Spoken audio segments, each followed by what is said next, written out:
Pardi police મથકે છેલ્લા 15 વર્ષથી દારૂના ગુનામાં નાસ્તો ફરતો આરોપીને એસઓજીએ ઝડપી પાડ્યો।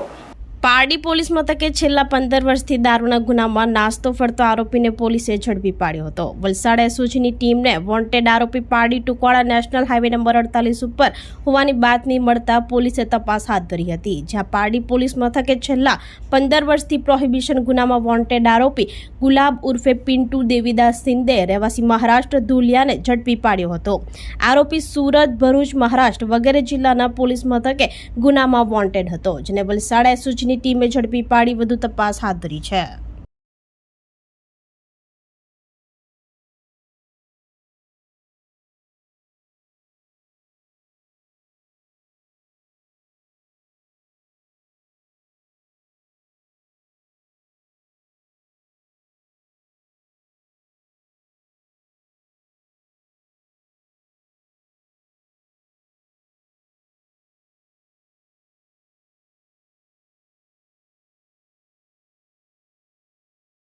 આપણી સંકલ્પ ન્યૂઝ ચેનલને સબસ્ક્રાઇબ અને લાઇક કરો, બેલ આઇકન દબાવો જેથી આવનાર ન્યૂઝ અપડેટ્સની નોટિફિકેશન આપના મોબાઈલ પર સૌથી પહેલા પહોંચે। Like, subscribe and share the video.